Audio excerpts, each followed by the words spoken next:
Hello and welcome. This is the newsroom on TV 360 Nigeria. I am Esther Vese. President Muhammadu Buhari is on his way back to the country after a 6-day trip to China, where he participated in the Forum of China-Africa Cooperation, FOCAC. The president's aircraft departed the Beijing Capital International Airport on Thursday morning.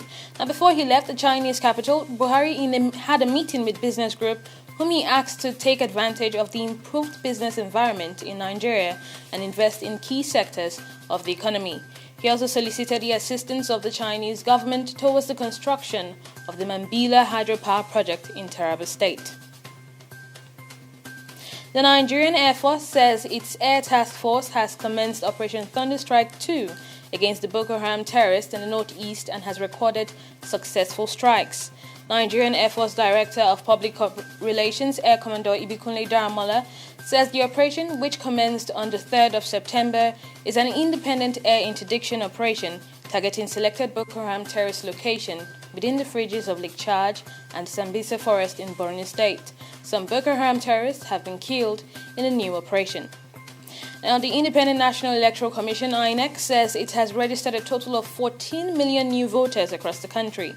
They are registered within 16 months under the Continuous Voter Registration CVR exercise. INEC Chairman Mahmoud Yakubu says the number of those who took part in the CVR exercise represented a 21% increase in the total figure of eligible voters in the country. And the Senate President, Bukola Saraki, has challenged the acting National Publicity Secretary of the All Progressives Congress, Yakini Nabena, to a debate on national issues on any national television. Saraki presented a challenge alleging that many people in the media believe Nabena is a robot and does not have a face. His statement was in reaction to another earlier release by Nabena on behalf of the APC, where he said Nigerians are tired of Saraki's retrogressive politics and deserve no more of it. Transparency International, TI, says Nigeria needs a federal legislation outlawing security votes. Now, security votes are funds that are disbursed to cover unforeseen security needs in the country. They are usually at the discretion of public officials without being subject to independent audit. Severe flooding in North Korea has killed at least 76 people, with another 75 missing, many of them children. The Red Cross says thousands of people have been left homeless after heavy rains triggered floods and landslides, toppling more than 800 buildings, including houses, clinics and schools in North and South Wangay provinces. Now, the Ugandan government has called the torture allegations by musician-turned-member of parliament Bobby Wine unproven and nonsensical. Bobby Wine, whose real name is Robert Kyagulanyi, says he was tortured while being held in Ugandan security forces. He's facing treason charges, which he denies.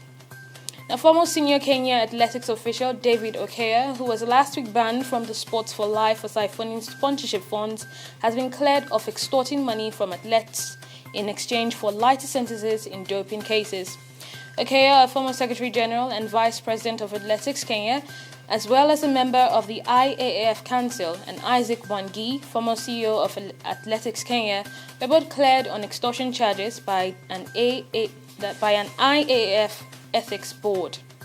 Now, the winners of the last two World Cups face off in Munich on Thursday as the UEFA Nations League begins. World champions France are up first for Germany in an inaugural Nations League clash. It has been less than a year since the sides played out a 2-2 draw in Cologne, with Alexandre Lacazette twice putting Le Bleu in lead, only for their host to twice hit back in an exciting friendly.